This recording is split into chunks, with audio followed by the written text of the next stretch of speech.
두 번째 로지스틱 회귀 모델에 대해 설명을 드리도록 하겠습니다. 이번 강의에서는 로지스틱 회귀 모델의 파라메타를 어떻게 추정하는지, 그 다음에 모델의 결과가 나왔으면 어떻게 해석을 하는지를 예제를 통해 설명을 드리도록 하겠습니다. 자, 로지스틱 회귀 모델은 y 값이 y 변수가 범주인 경우에 사용할 수 있는 모델이라고 설명을 드렸습니다. 자, 모델의 형태는 x 변수를 이렇게 로지스틱 함수의 형태로 표현한 것, 즉 비선형 결합이죠. 물론 선형 결합이 있긴 하지만 이후에 어떤 비선형 결합을 통해서 표현한 그런 어떤 그 모델이고요.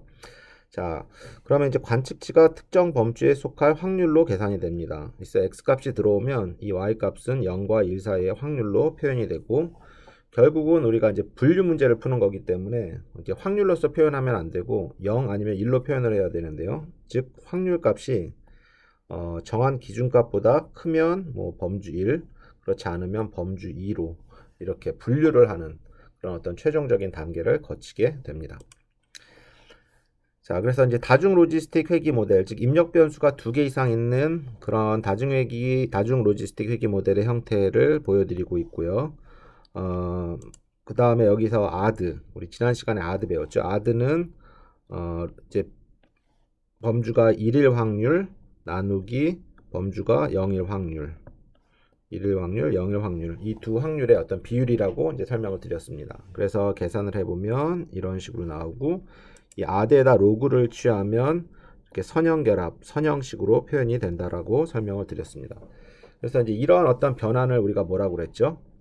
네, 로짓 변환이라고 했습니다. 로짓 트랜스폼. 그래서 아드를 취한 다음에 로그를 취한, 그러면 어떤 이런 복잡한 형태의 로지스틱 함수가 이렇게 간단한 선형 결합의 함수로 표현이 된다 라고 이제 설명을 드렸고요. 자, 그러면 이제 이번 강의에서 좀 중점적으로 설명드릴 부분은 뭐냐면 로지스틱 회귀 모델의 파라메타를 어떻게 추정하는지에 대해서 설명을 드리도록 하겠습니다.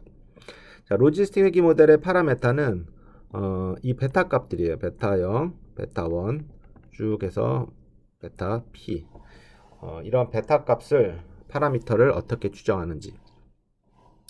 자, 그러면 이제 로지스틱 회귀 모델의 어떤 특징은, 어떤 그 회귀 모델을 사용할 수 있는 데이터의 특징은, 이제 y 값이 이제 0인데 y 값이 이렇게 이진 변수로 0 아니면 1로 이렇게 갖는 그런 어떤 변수인데요. 그래서 y가 1일 경우를 우리가 파이라고 했고, y가 0일 때의 확률을 1-파이라고 정의를 했습니다. 그래서 이제 이러한 어떤 확률 변수를 어떤 확률 변수라고 했냐면 버눌리 확률 변수라고 했고, 그 확률 변수가 표현하는 확률 함수가 이런 식으로 이제 표현이 됩니다. 자, 그래서 이제 이게 뭐냐면 probability function, 확률 함수가 되겠고요. 자, 그 다음에 제가 이제 뭐를 정의할 거냐면 likelihood 함수를 정의할 거예요. 자, likelihood 함수의 앞자를 따서 L이라고 표현을 했는데요. 자, likelihood 함수는 확률 함수를 여러 번 곱한 그런 어떤 함수를 likelihood 함수라고 보시면 돼요. 자, 그래서 확률 함수를 이렇게 정의를 했기 때문에 우리가 여기서 요 표현하는 요거는 product, 여러 번 곱한다라는 거죠. 그래서 여기서 이제 n 이렇게 하면 확률 함수를 n번 곱한다, 이런 이제 의미가 되게 되겠습니다. 그래서 이제 n번 곱하면 이렇게 되겠고요.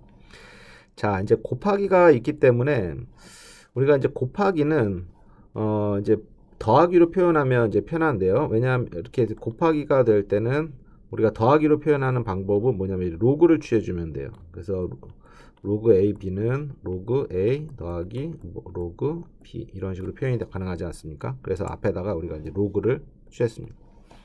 자, 로그를 취하면 이렇게 되고, 이제 여기서 이제 더하기가 이제 나왔고요. 이 부분에서도 이제 프로덕트가 있어가지고 이 부분도 이제 로그를 취하면 이렇게 나옵니다. 그래서 이제 모든 것이 이제 프로덕트의 어떤 그 형태가 다 이렇게 서메이션, 더하기의 형태로 이렇게 표현이 됐습니다. 자, 그러면 이제 여기서 이 로그 안에 있는 파이 나누기 1-파이, 요게 뭐죠? 네, 맞습니다. 이게 바로 아드였죠. 아드.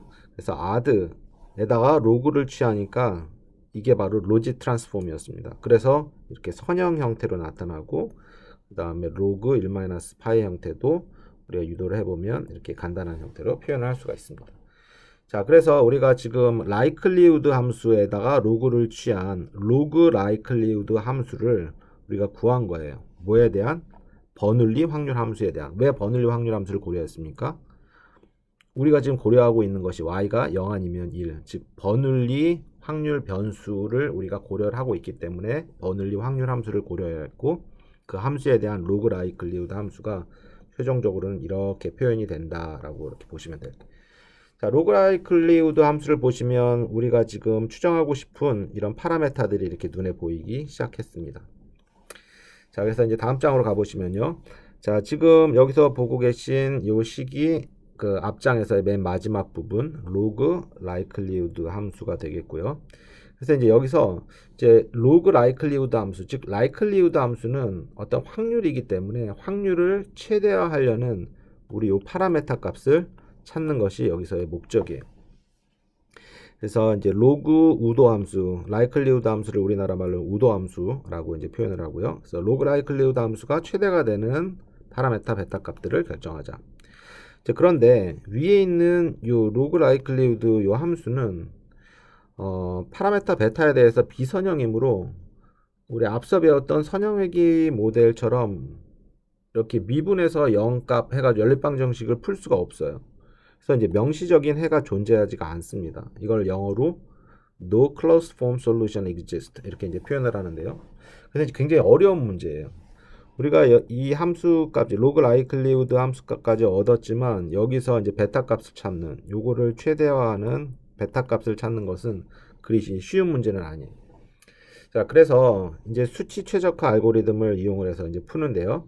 자, 뭐 이번 시간에 수치 최적화 알고리즘에 대해서 자세하게 설명드리진 않을 거고, 로지스틱 회귀 모델에서 이 함수를 최대화시키는 베타 값을 찾는 그런 방법론으로 많이 쓰이고 있는 iterative reweight least square, conjugate gradient, Newton's method 이런 방법들이 이제 사용되고 있다라고 정도로만 이제 기억하고 넘어가시면 될 것 같아요. 자, 여기서 제가 이제 크로스 엔트로피라는 거를 좀 설명을 드리고 이제 가고 싶은데요. 이제 크로스 엔트로피, 아까는 제가 로그 라이클리후드 함수를 최대화시키는 파라메타를 찾는다라고 했는데, 이제 그게 이제 크로스 엔트로피를 최소화시키는 파라메타를 찾는다라는 말과 같은 얘기예요. 그래서 이제 크로스 엔트로피는 두 확률 분포 사이의 차이로 정의를 하는 거고, 차이를 알고 싶을 때 사용하는 칙도라고 보시면 되겠고요. 이런 식으로 이제 정의를 합니다. 그래서 px, qx 두 확률 분포의 차이를 이런 식으로 우리가 그 차이를 정의를 하고, 그 다음에 크로스 엔트로피는 앞서 배웠던 log likelihood 펑션의 마이너스 값을 취한 것의 어떤 기대 값으로 정의를 할 수가 있어요. 그래서 우리 앞에서 그 파라메타를 추정할 때 log likelihood 함수를 최대로 하지 않았습니까? 그 얘기를 하는 건 뭐냐면 입력 분포 p와 어떤 파라메타가 주어졌을 때 출력 분포 q의 어떤 확률을 최대화하는 그런 어떤 문제라고 볼 수가 있겠고요. 이는 크로스 엔트로피를 최소화한다라는 말과 같은데요. 크로스 엔트로피를 최소화한다라는 건 뭐냐면 입력 분포 px하고 우리가 출력 분포 qx의 차이를 어떤 최소화한다 이렇게 얘기를 할 수가 있습니다. 그래서 이제 결국은 log likelihood 함수를 최대화시키겠다라는 얘기는 여기서 크로스 엔트로피를 두 확률 분포의 차이를 어떻게 최소화하겠다라는 얘기를 이제 갖게 되는 얘기입니다. 그래서 앞서는 제가 이제 log likelihood 함수를 maximize 시키는 그런 어떤 형태로 설명을 드렸는데 크로스 엔트로피로 포뮬레이션을 할 수도 있어요. 그래서 크로스 엔트로피를 최소화하는 형태로 설명을 할 수도 있습니다. 결국 답은 같게 나와요. 자, 그러면 이제 뭐 log likelihood 함수를 최대화시키건 크로스 엔트로피를 최소화시키건 결국은 우리가 어떤 수치 최적화 문제를 풀어서 베타 값을 얻으면 이제 이런 형태가 나오죠. 그래서 이제 베타 값 파라미터를 추정하기 전에는 우리가 햇을 씌우지 않았고 파라메타를 추정을 했어. 어떤 알고리즘을 통해서 추정했으면 햇을 이제 씌운다라고 했습니다. 그래서 이제 단순 로지스틱 회귀 모델 같은 경우에는 x가 하나 있고 이제 y 값이 이렇게 되어 있고 우리가 이렇게 확률 함수를 이렇게 확률을 나타내는 이런 S 모양의 커브를 얻게 됩니다. 자, 그러면 우리가 이제 최종적으로 확률을 갖고 사용하는 것이 아니라 분류 문제이기 때문에 0 아니면 1로 이제 결과를 표시를 해 주어야 되는데요. 그래서 이제 기준값이 필요해요. 결국 이제 확률로 답이 나오면 어떤 기준값, 일반적으로 0.5를 사용하게 됩니다. 그래서 0.5보다 크면 뭐 1, 아니면 0.5보다 작으면 뭐 0, 이렇게 두 가지 범주 중에 하나로 이렇게 분류 예측을 하게 되겠고요. 그 다음에 이 기준값은 뭐 일반적으로는 디폴트는 0.5이지만 확률이니까 0.5보다 크면 크고 작으면 작다. 그래서 0.5 가장 무난한 어떤 기준값이긴 하지만 경우에 따라서는 조금 다르게 사용해 줄 수도 있어요. 그래서 이제 0.2 이렇게 작은 기준값을 사용할 수도 있는데요. 이런 경우는 뭐냐면 조금 약간 이렇게 보수적으로 결정해야 될 때, 뭐 제조업에서 분량을 예측할 때 웬만하면 좀 분량으로 예측을 해야지 조금 안정적이지 않습니까? 또 의료 문제 같은 경우에는 이렇게 웬만하면 좀 아프다라고 예측을 했을 때 나중에 안 아프면 별 문제가 안 됐는데 그 반대되는 경우는 큰 문제가 되니까 그러니까 이렇게 보수적으로 예측하고 뭐 카드 회사에도 마찬가지고요. 이럴 경우에는 이렇게 좀 그 기준값을 좀 작게 세워주는 경우. 그다음에 뭐 기준값을 크게 세워줄 수도 있어요. 크게 이제 정해줄 수도 있어요. 근데 뭐 이런 경우는 뭐 많지는 않습니다. 자, 그래서 이제 우리가 그 로지스틱 회계 모델을 통해서 확률이 나왔으면 그 기준값을 통해서 이진 분류를 해준다. 이렇게 얘기까지 이제 설명을 드렸고요. 자, 그럼 몇 가지 이제 해석에 대해서 좀 중요한 사항을 설명드리려고 하는데요. 자, 우리 선형회귀 모델, 단순 선형회귀 모델 같은 경우에는 이 파라미터에 대한 해석이 굉장히 직관적이었습니다. 그죠?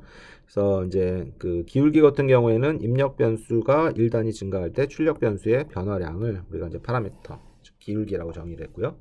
로지스틱 회귀 모델 같은 경우에는 로그 아드, 로지 트랜스퍼, 로지 변환으로 인해서 해석이 많이 용이해졌습니다. 그래서 입력 변수가 1단위 증가할 때 로그 아드의 변화량이라고 이제 정의를 했고요. 자, 이제 로지스틱 회귀 모델의 어떤 핵심, 로지스틱 회귀 모델로서 가장 좀 풍부하게 해석할 수 있는 게 바로 이제 승산 비율이라는 겁니다. 아드 레이쇼예요. 사실 이제 아드도 어떤 레이쇼, 어떤 비율이었는데 이 아드를 한 번 더 비율을 취하는 거예요. 레이쇼를 취하는 거예요.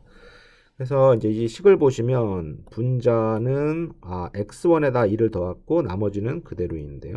맞죠? 그 다음에 분모는 그대로 있고.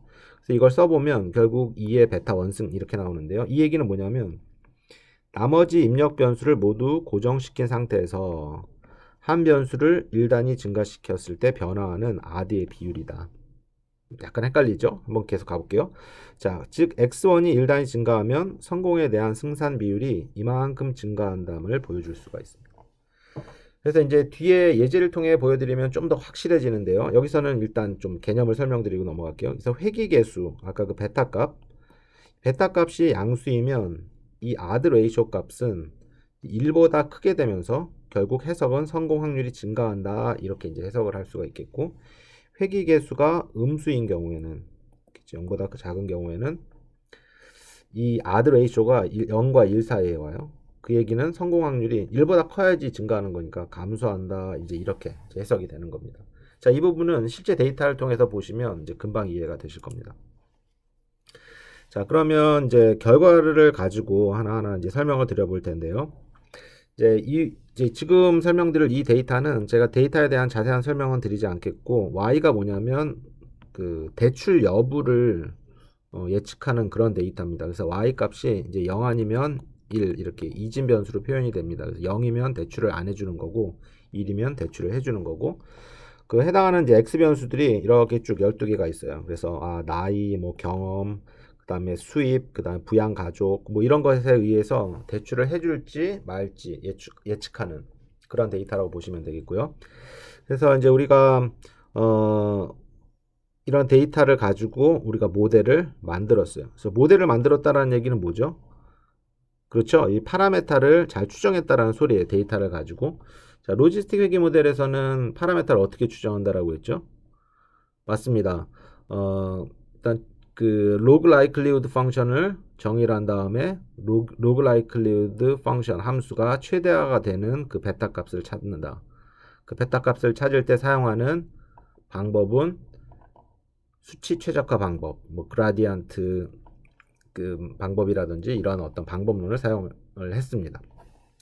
자, 또 반면에 그 얘기는 아까 이제 크로스 엔트로피로 이제 설명을 드렸는데 크로스 엔트로피를 최소화하는 그런 어떤 파라메타를 찾는 그런 어떤 방법론이라고도 이제 설명을 드릴 수가 있겠고요.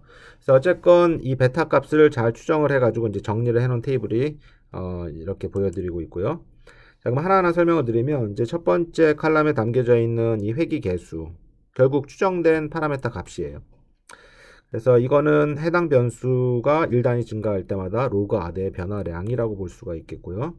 그래서 이게 음수일 수도 있고 양수일 수도 있는데 양수이면 성공 확률과 양의 상관관계, 음수이면 성공 확률과 음의 상관관계가 있다라고 정도로 보시면 될 것 같아요.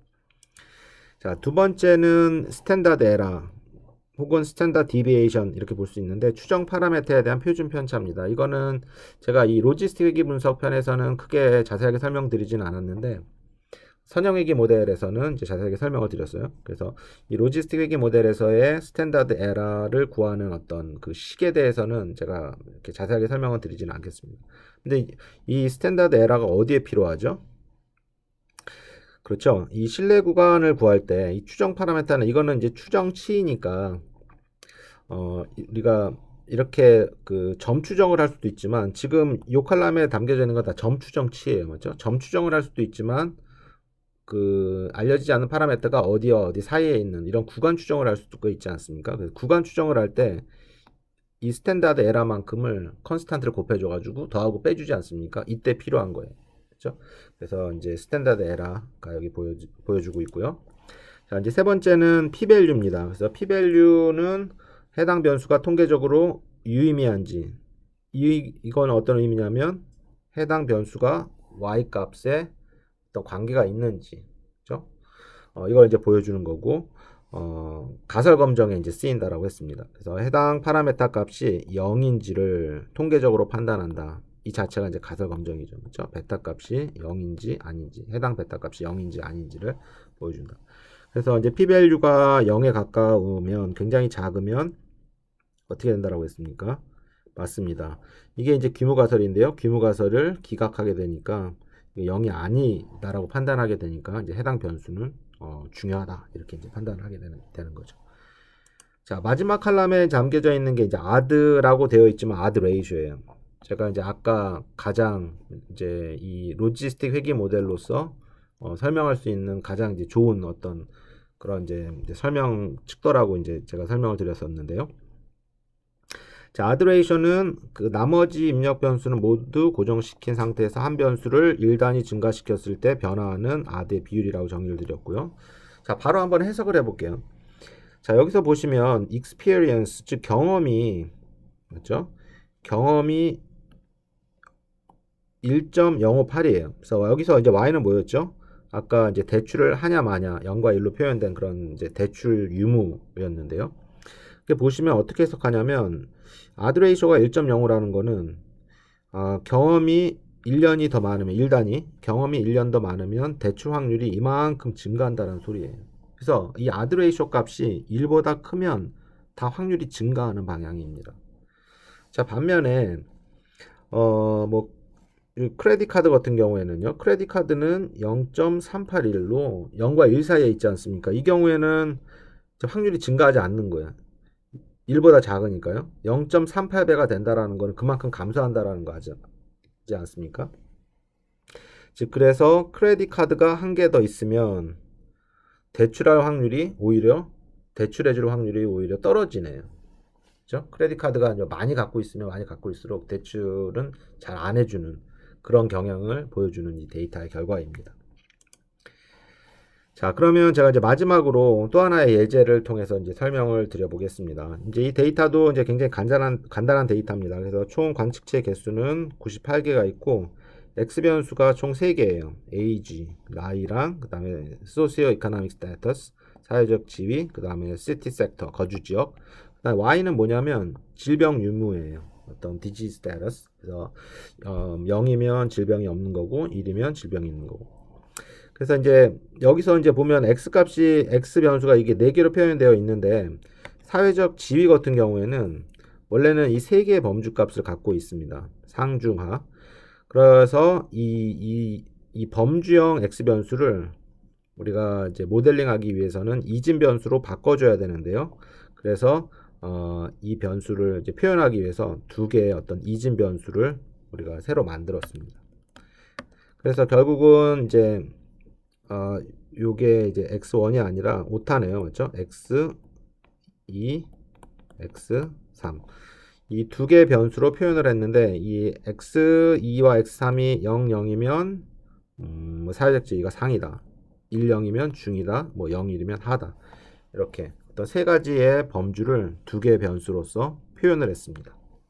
자, 거주 지역 역시 이제 범주형인데요. 이거는 범주가 이제 두 개밖에 없기 때문에 뭐 새로운 이진 변수를 만들어 줄 필요는 없고 1이면 지역 1에서 살면 0으로 표현했고 지역 2에서 살면 1로 이렇게 표현을 했습니다.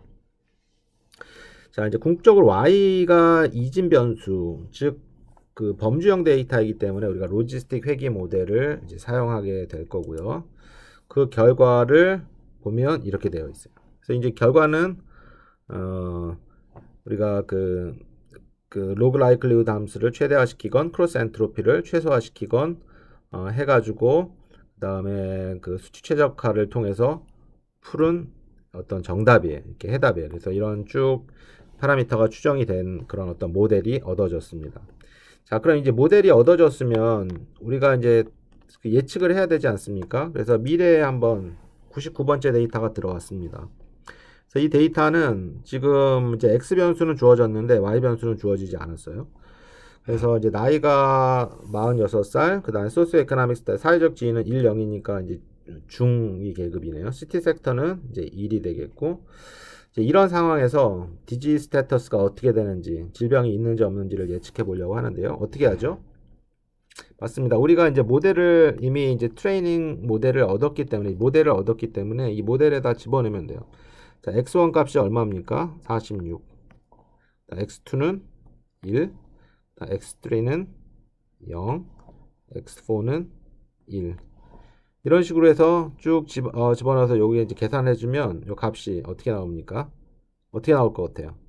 맞습니다. 0과 1의 확률로 나타나요. 그래서 0.74가 이렇게 나타납니다. 그러면 이제 최종 답을 우리가 0.74라고 해주면 안 되지 않습니까? 여기서는 분류 문제니까 0 아니면 1로 표현해야 되니까. 그래서 여기서의 기준값을 우리가 0.5라고 하면 0.74는 0.5보다 크니까 맞습니다. 1 이렇게 표현해 주는 겁니다. 자, 그 다음에 그 이제 아드 레이쇼 값도 이렇게 나왔는데요. 그 x 변수가 4개이기 때문에 아드 레이쇼 값이 이렇게 나와 있는데 이걸 한번 해석을 해보면 몇 개만 베타1의 아드 레이쇼가 1.03 이렇게 나왔네요. 이 얘기는 뭐냐면 베타1은 기억하시겠지만 age 나이였거든요. 그래서 나이가 한 살 증가하면 이 질병에 걸릴 확률이 1보다 크니까 1.03배 증가하네요. 그 다음에 그 네 번째 아드 레이쇼가 여기서 이제 4.8이 굉장히 크네요. 맞죠?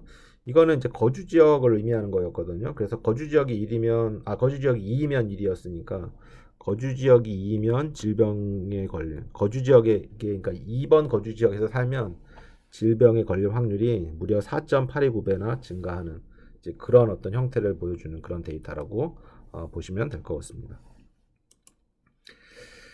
자, 이제 이번 강의에서는 제가 그 파라메타를 추정하는 방법에 대해 설명을 드렸고요. 로지스틱 회귀 모델의 파라메타 추정은 그 로그 라이클리후드 함수, 이 함수를 뭐였죠? 최대화시키는 파라메타를 찾던지 크로스 엔트로피로 정의를 한다면 크로스 엔트로피를 어떤 최소화시키는 그런 어떤 파라메타를 찾는다라고 했습니다. 하지만 여기서는 어떤 선형회귀 모델처럼 단순하게 이렇게 미분을 해서 이렇게 찾을 수는 없었고, 그러니까 클로스 폼이 존재하지는 않았고요. 그래서 이제 수치 최적화를 이용을 해가지고 파라메타를 추정을 했습니다. 자, 이제 추정한 파라메타에 대한 어떤 결과, 그다음에 이제 나머지 어떤 로그 라이클리, 그 아드 레이쇼라든지 이런 것, 아드 레이쇼에 대한 어떤 그런 해석을 좀 이제 설명을 드렸고요. 이제 예제 두 개를 통해서 나온 결과에 대해서 쭉 설명을 드렸습니다.